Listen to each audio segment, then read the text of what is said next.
Our next speaker is an independent consultant who lives in Nashville, Tennessee.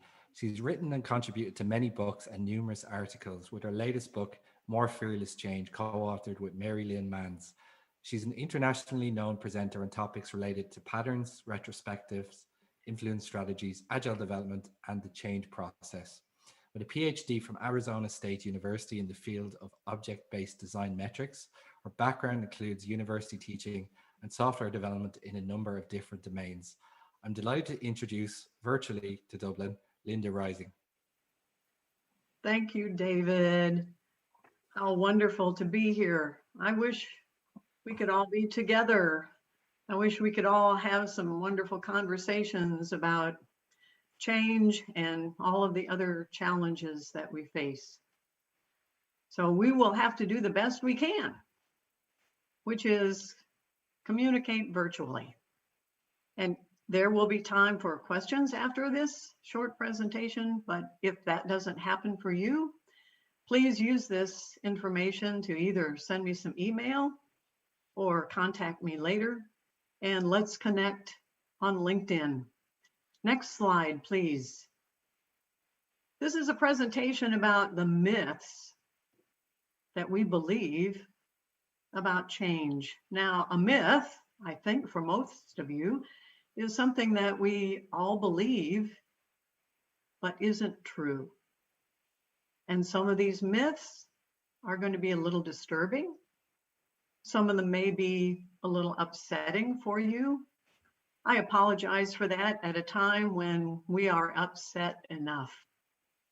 So the two books that are the source of this information are the books I've written with my very good friend, Mary Lynn Mans, Fearless Change and More Fearless Change. And these are not just our ideas for organizational change. They are based on real evidence from the fields of social psychology, from the fields of influence strategies, which was something totally new to me as a technical person. I had to learn about influence, and now I realize I teach a class on influence. And then finally, evolutionary biology. Let's not get too upset about these myths and other things that we're going to learn about ourselves, because they are hardwired and they kept us alive. We survived because we have certain behaviors. Next slide, please. Myth number one. Smart people are rational. How many of you have ever had a great idea for anything? And you thought, I can convince my team, my family. All I have to do is outline the reasons, so rational, the reasons why this is a great idea. Now, these other people on my team or in my family, they're smart. And so therefore, I know they make rational decisions. They will listen to my reasons, and they will be convinced that my idea is a good one. So unfortunately, what we know now, next slide, please, that our decisions are not made rationally. There's an enormous amount of research now in a field called behavioral economics. There are several Nobel Prizes now that have been given to people who work in this field. The most famous, and probably one you've heard of, is Daniel Kahneman, who wrote the book Thinking Fast and Slow. If I could see you, I would ask you to raise your hands if you've read this book. You've doubtless heard of it, but I know it's a difficult read. So I'm going to encourage you to go to YouTube, search on Linda Rising, Thinking Fast and Slow, and I'll give you a little bit of an overview. This is the most important book that has been written in the last 100 years because it shows scientific evidence for why We are not rational. If you have trouble reading Kahneman's work, then I recommend anything by Dan Ariely. Start with this book, Predictably Irrational. It's not only based on science, but Dan Ariely is a great science communicator, and he will help you understand behavioral economics. Next slide, please. What we recommend in Fearless Change is not a rational argument, but that you share your enthusiasm for the idea. You become, well, it's almost a religious term, evangelist. In the United States, this is definitely a religious term. And what we mean by that is you believe, you have faith, and you want others to believe as well. You want to tell them a good story and get them to share your belief. To do that, you run lots of tiny experiments. It's a series of patterns. Just do something. Just try something. Stop and think about it. Time for reflection. Look at what is working well, the small successes, and now use what's working for you to take the next tiny step. The pattern is called baby steps. And then repeat. Do it over again. This is called by psychologists the learning cycle. It's how we as humans learn anything. It's how we learned as babies to walk. It's how we learn to talk. And how we as adults learn everything from a programming language to a dance step to playing a musical instrument. We do it in small cycles. Repeat over and over. Next slide, please. Myth number 2, oh no, I have just told you that you are not rational, and now I am telling you that good doesn't always win. You probably know that in the United States, we have an election coming up, so we shall see what happens. There are those of us who are on one side or the other who believe the other side is inherently evil.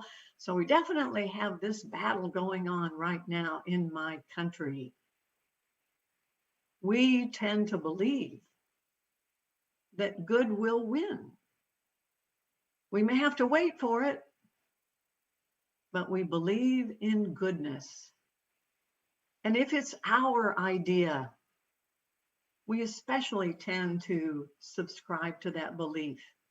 And we often get carried away with the goodness of our idea, believing that that should be enough. Can't people see how good this idea is? What's wrong with those people who don't get excited about our new idea? There are lots of cognitive biases that we hold in our minds, and one of them is called the just world fallacy.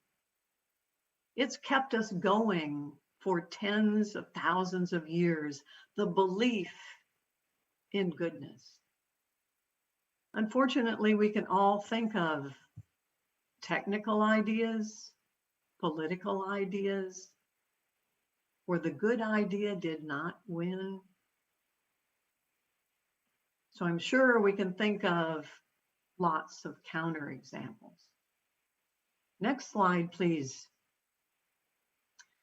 It may seem a little strange that this is the pattern in Fearless Change that I recommend. In fact, it's my favorite pattern. What we know is that we are hardwired to share food with people we trust. And that sitting at a table, sitting around a campfire, sharing food is what we have always done. And in that sharing, we have told stories. And in that setting, we have become convinced of a multitude of ideas, some good, some not so good. In fact, my favorite piece of behavioral economic research has to do with food. In the experiment, two groups of people were given the same presentation about an idea and then asked to vote on it.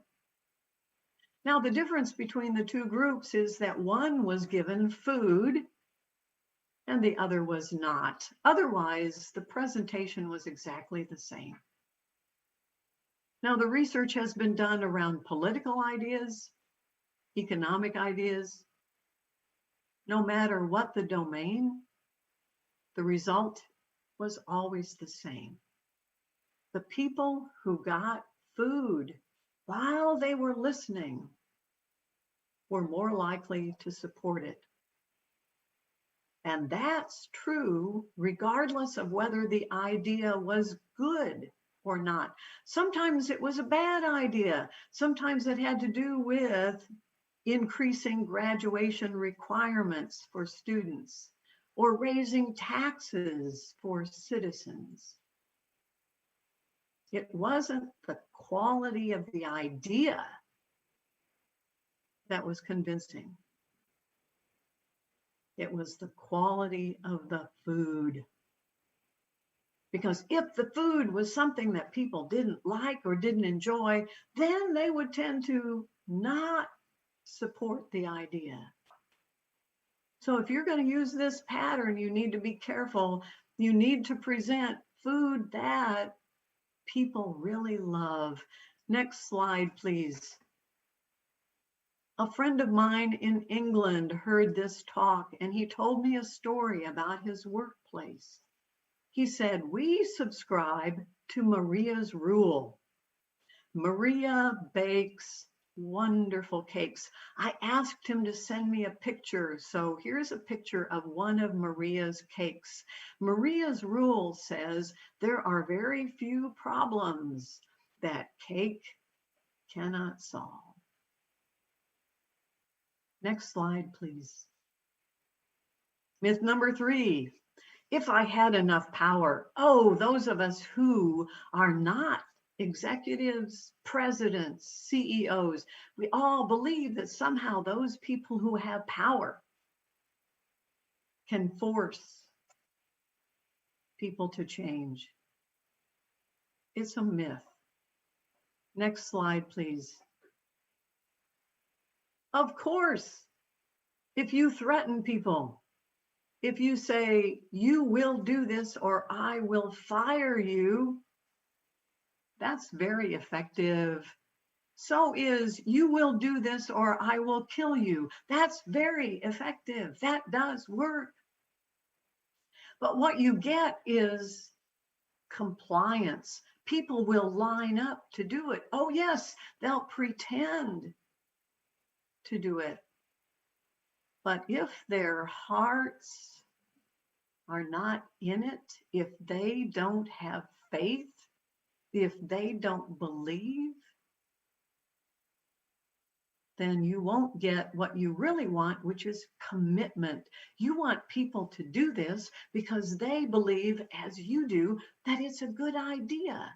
That's your goal. You don't want them to just go through the motions, to do things the way they've always done them, but pretend they are following your new idea. That's not what you want, and it won't get you what you want. Next slide, please.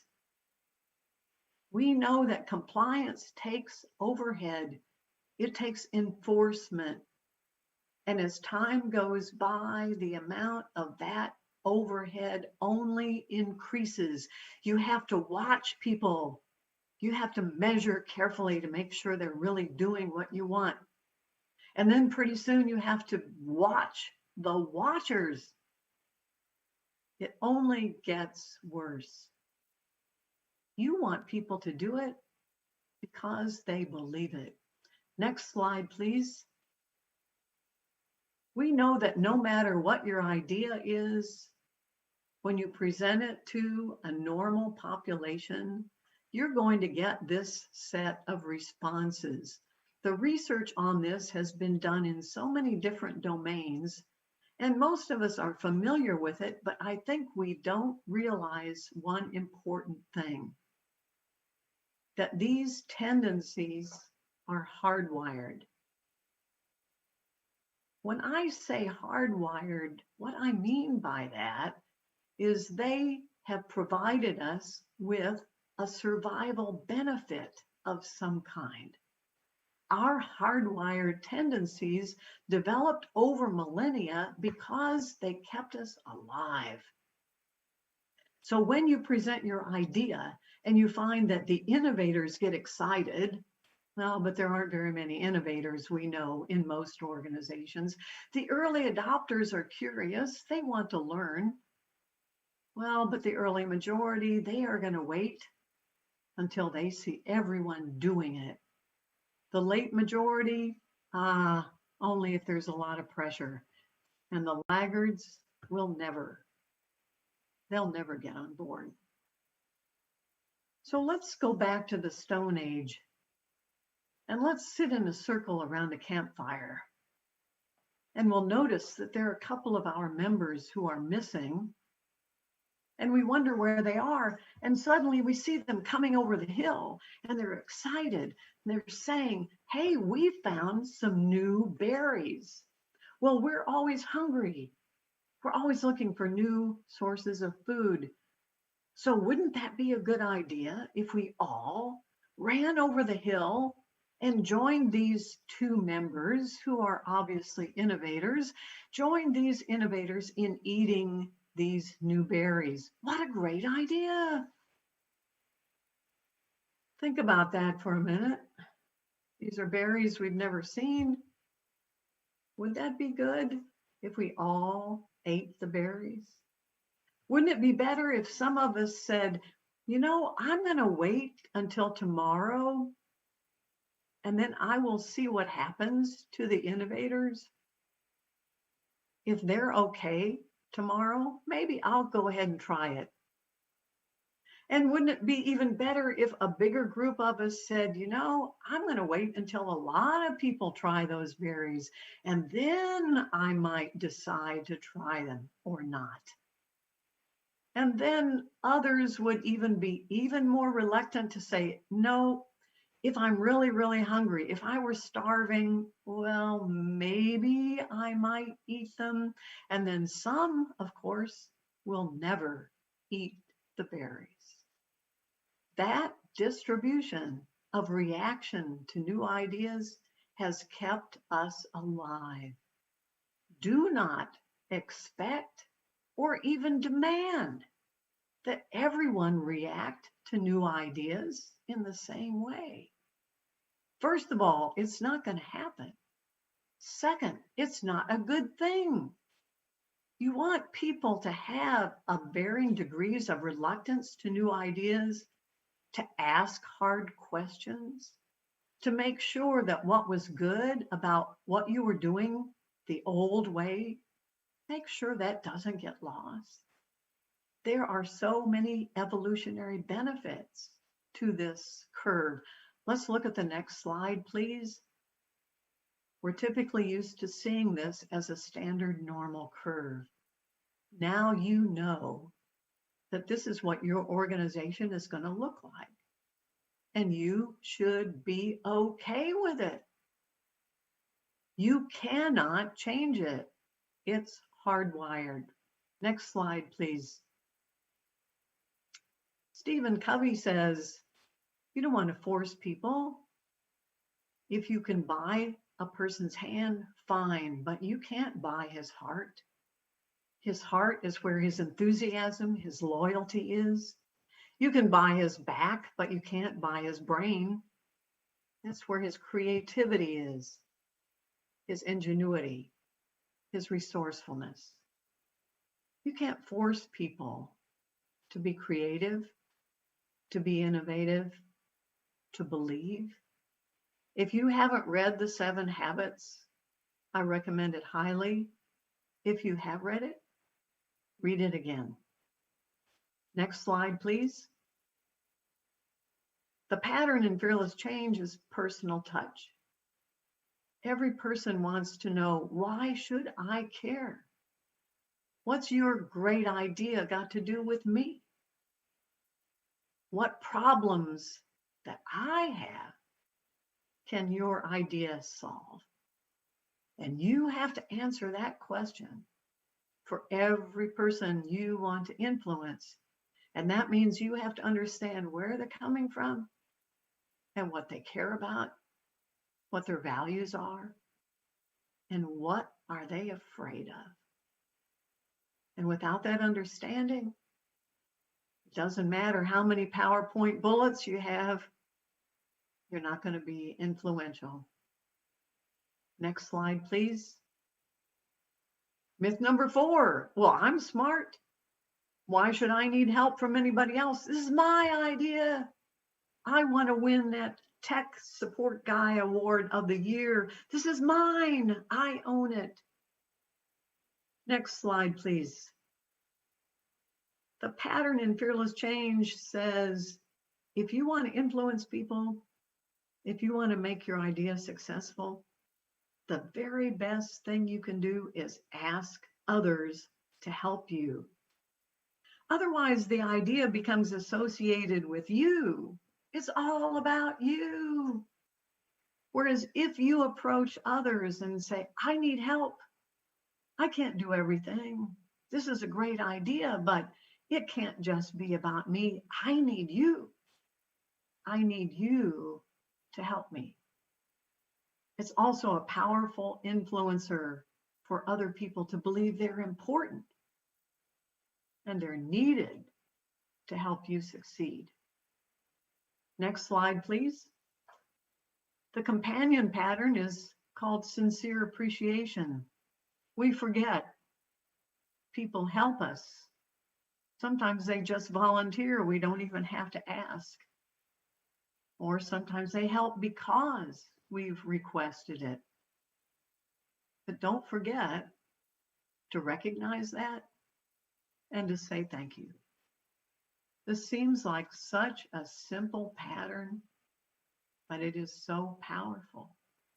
It wasn't until after the 2 Fearless Change books had been published that we saw an enormous amount of research on this pattern. Next slide, please. There's something called power thanks.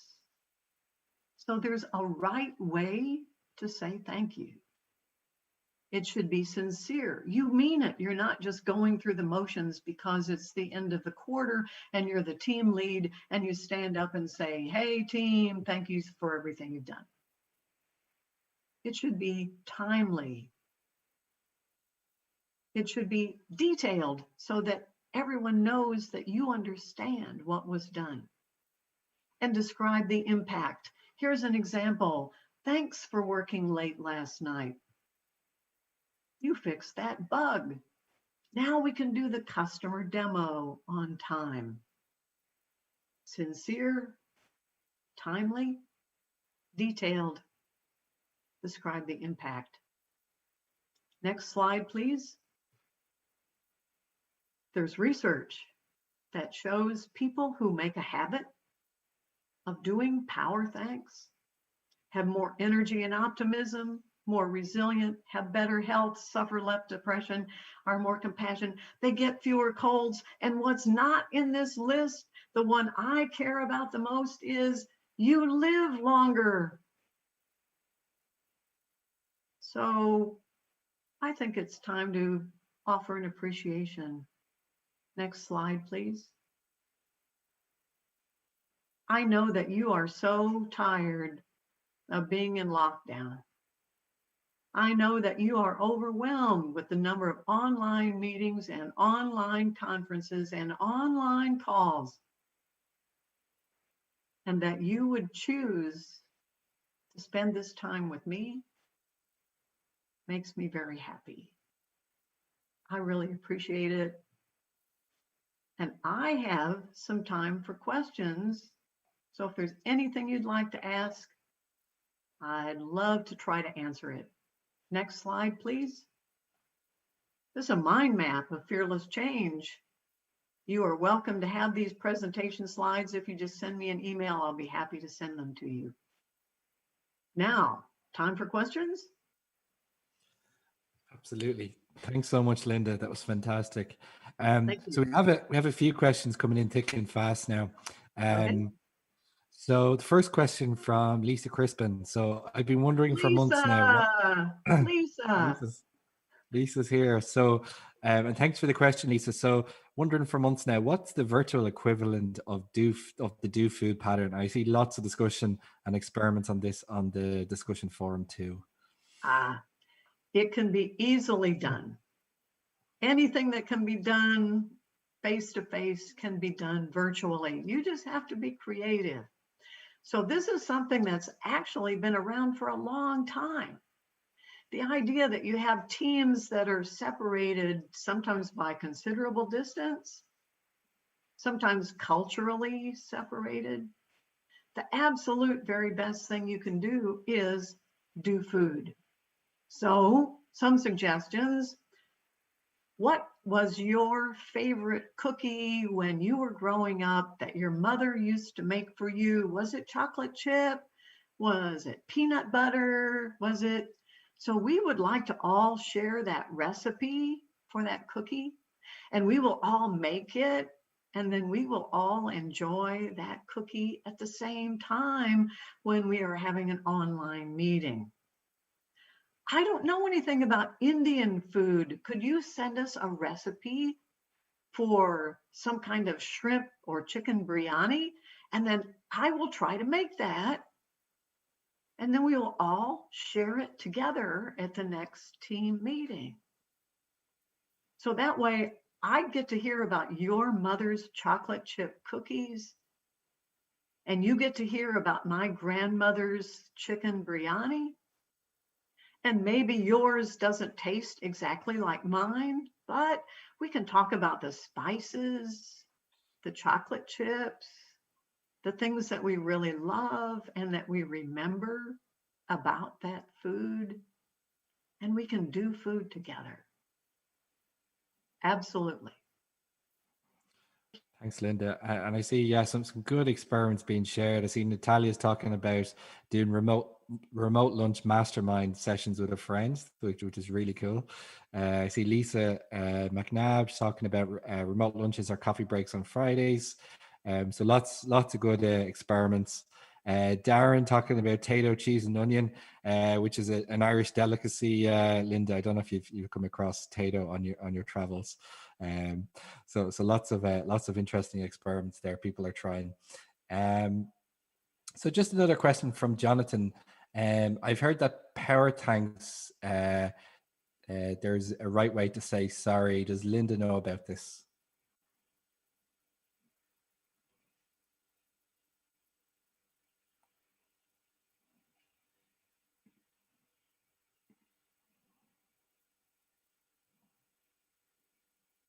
Do we lose Linda?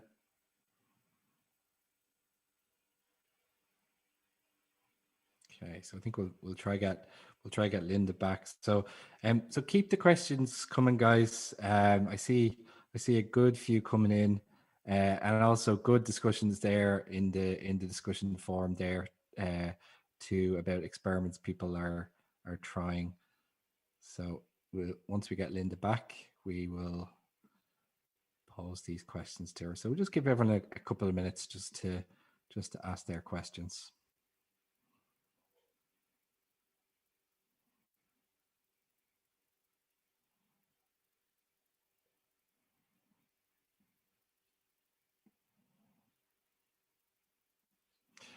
Yeah, I think there was a couple of good book shout-outs there as well. I think the Thinking Fast and Slow by Daniel Kahneman.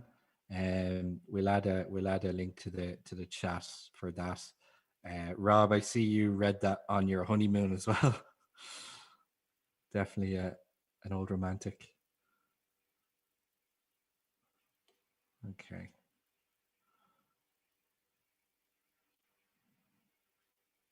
Cool. So again, just any questions, guys, just please post them to the Q&A. And we'll try and get Linda back.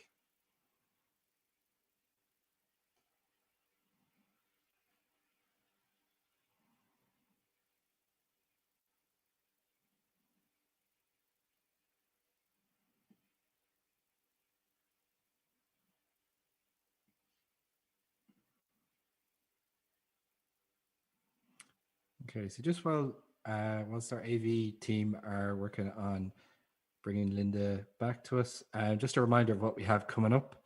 So we have the brilliant Diana Larson coming next, so really excited about that. And we will close with Josh Seiden. So two fantastic keynotes still to come. Okay. Thanks, Sharon. So yeah, just in terms of any questions maybe that we don't get to ask Linda, her email address is linda@lindarising.org. So if you'd like to pose any questions, hopefully we can get Linda back. But if not, linda@lindarising.org is the place to get her there. We've had a few questions as well, just around recordings. So the recordings will be available next Tuesday, so the 3rd of November, on the platform. I saw loads of questions on Twitter today around that, so you can find the recordings there, including Linda's recording as well. And we'll also work with the speakers to share out their slides, and we'll publish those on the website as well. So look out for those next week. Okay. Okay, so I might just check in with David if we have any luck getting Linda back. Otherwise, yeah.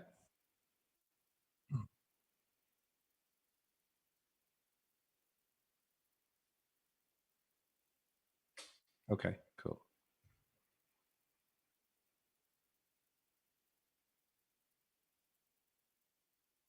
Okay, so we might just give another minute. Hopefully we can get her back. If we can't, again, we would encourage you to drop her an email. I also see she's very active on Twitter. I know I follow her quite a bit on Twitter as well. So you can join any conversation there with her too.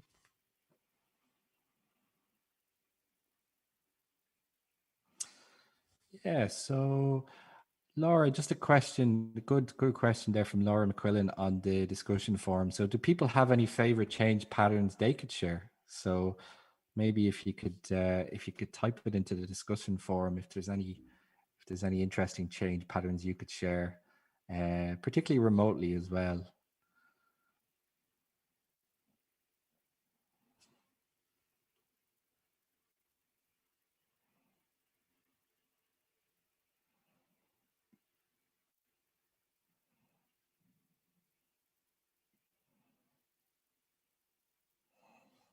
Kevin. So Kevin McSherry, what's been the highlight of the conference to date? Yeah, great question. Yeah, there's too many to call out. I think the quality of the speakers, we were talking this morning with the organizing team, the quality of speakers has been absolutely fantastic. And we've loved all the interactions. We've been surprised as well. I think the discussion forum has really taken off. We've loved all the interactions during the talks as well. So I think that's really been the favorite part for me anyway. It's just seeing all the interactions over the course of the 2 days. We've probably had more Q&A than we've ever had, compared to our physical events as well. So it's been great, I think, just to see the questions come in, and to meet people that from all over the world as well. So that's really been the highlights. I think just the interactions over the last couple of days, and I hope everyone has enjoyed that. Okay, so David, maybe just to check, any luck with Linda? Okay, I think I'm here. Excellent, we can hear you, Linda. Okay, wow, that was too much excitement. Yeah, I think we were getting excited about those kind of remote do food patterns, and it was a great question by Lisa. Did we get that answered? We did actually. I think our audience actually helped us answer it as well. There Yeah, was lots of experiments that people suggested. So, yeah. so we have another 9 minutes left. So, Linda, if it's okay, we'll go through a few more questions Okay. before we finish up. So, so Jonathan has a good question. So I've heard that like power thanks there is a right way to say sorry. Does Linda know about this? But I guess it depends on who you're saying sorry to. So in fact, I was just reading some research about saying sorry to a customer or a client, which might be different from saying sorry to a spouse or a child or a friend or anyway, customers or clients don't want to hear that. They want to know what you're going to do about it. So the research is clear that it's not so much, oh, we're so sorry, or saying we know you were inconvenienced, or being empathetic or sympathetic, slightly different kinds of things. Is they want to know what you're going to do about it. So we were so sorry that you were inconvenienced by this break in the network. And what we're going to do is, and now either shore up the network, or we've been having server problems, or whatever it was, we're going to address that. We're going to try to make it better. And that's really what a customer or client wants to hear. Of course, they care that you're sorry, but they want to know what action you're going to take. So it's kind of that action, those next steps are really important there. Cool.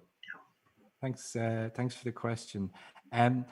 Rob, so is there a good way to give thanks in the remote world? Sending an email can seem cold. Yeah, I think you're right. I think if you have in mind when you write that email, because sometimes if the person is in an entirely different time zone, it's not possible. You say, oh, well, hold a Zoom meeting, even though it's going to be 3 a.m. for you. That's probably not going to work. But just remember those components that do your best in the email to make it sincere. Do your best in the email to make it timely.